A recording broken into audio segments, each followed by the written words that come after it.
আজ আপনাদের জানাবো সিংহ নিয়ে সব অজানা তথ্য। সিংহকে বলা হয় রাজকীয় বন্যপ্রাণী, অর্থাৎ বনের রাজা। কিন্তু এই প্রাণীটি এখন বিপন্ন প্রজাতির তালিকায়। সিংহের গর্জন ৫ মাইল দূর থেকেও শোনা যায়।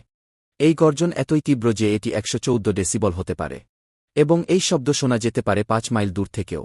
বন্যপ্রাণীর ওপর চালানো এক গবেষণায় দেখা গেছে, বেঁচে থাকতে হলে একটি নারী সিংহের দিনে গড়ে ৫ কেজি এবং পুরুষ সিংহের ৭ কেজি মাংসের দরকার হয়। গবেষণায় আরও দেখা গেছে, একদিনে এই প্রাণীটি যত মাংস ভক্ষণ করে তার পরিমাণ ৮ থেকে ৯ কেজি। তবে তারা এর চেয়েও অনেক বেশি মাংস খেতে পারে। দেখা গেছে একটি সিংহী একদিনে ২-৫ কেজি এবং একটি সিংহ এক বসাতেই ৪-০ কেজিরও বেশি মাংস খেতে পারে। বন্যপ্রাণীদের মধ্যে দ্বিতীয় দ্রুততম প্রাণী এই সিংহ, যা কিনা ঘণ্টায় ৫-০ মাইল গতিতে দৌড়াতে পারে।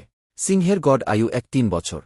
কিন্তু যদি তারা কোনো খাঁচায় থাকে, যখন বেঁচে থাকার জন্যে তাদেরকে শক্তি ও শিকারের ক্ষমতার উপর নির্ভর করতে হয় না, তখন তারা এর চেয়েও বেশি সময় বেঁচে থাকতে পারে। এখনও পর্যন্ত সবচেয়ে বেশি বয়সী সিংহের কথা রেকর্ড করা হয়েছে, তার বয়স ছিল ২-৯ বছর। সিংহের শ্রবণশক্তি অত্যন্ত তীব্র। এর কান এমনভাবে তৈরি যাতে যেদিক থেকে শব্দ আসে সেদিকে তার কান ঘুরিয়ে দিতে পারে। তার এই স্পর্শকাতর শ্রবণশক্তি কারণে সহজেই যে কোনো শিকারকে শনাক্ত করতে পারে।